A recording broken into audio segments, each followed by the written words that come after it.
In 24 weeks, the streets of London will be filled with over 35,000 runners, being watched by over 500,000 spectators, not to mention the millions of people watching footage broadcast live on the BBC. The London Marathon began in March 1981, and every spring since then, people from all across the globe have gathered to run the 26.2 mile course through central London.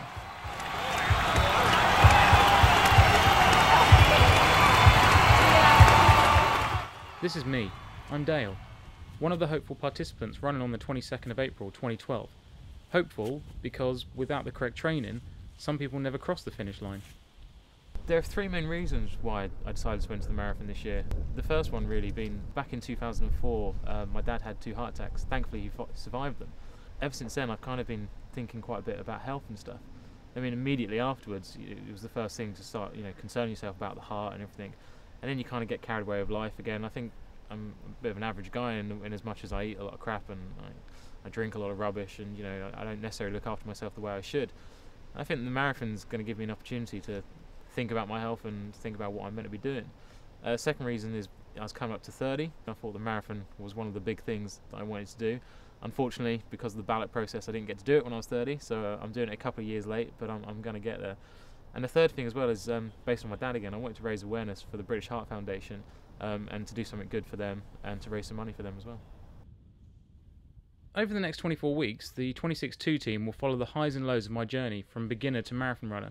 With this 26.2 project that we've kind of set up, the online series, I think one of the things I want to get out of it, or at least hopefully put into it if you like, is giving people the opportunity to follow my journey over the next 24 weeks to see kind of what it's like to really run a marathon, so that people can not only kind of get little bits of stories, but perhaps even think about ways they might be training, or also offer advice themselves if they're, if they've got good advice to share.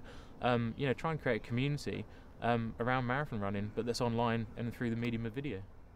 Along the way, we'll be meeting previous runners, as well as experts willing to give their best advice for a successful run. I've only really just started the training very slowly, so up until now I've just kind of been slowly thinking about getting out of bed and getting running. I think that's probably the hardest part, is just getting out of bed to do it. But once I'm actually running, I've been finding it quite a nice steady pace and kind of slowly getting into it. I'm not running long distances yet, just small short distances, but just finding my feet really. I guess I have a few fears about running a marathon. You do hear stories about people being carted off to hospital and stuff, or afterwards being in pain for a week because of I think a lot of that probably comes to lack of training, or just something goes wrong on the day. So I'm a bit worried about that. I'm quite worried about training in the winter because it's really cold at the moment, but that's just the way it is, so that you're running in springtime.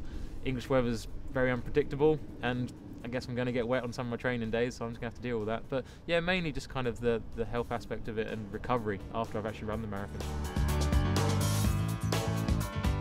If you would like to get involved in the 26.2 project, whether it be via offering advice, or asking a question, or joining us for a run, then feel free to email us at info@262.co.uk.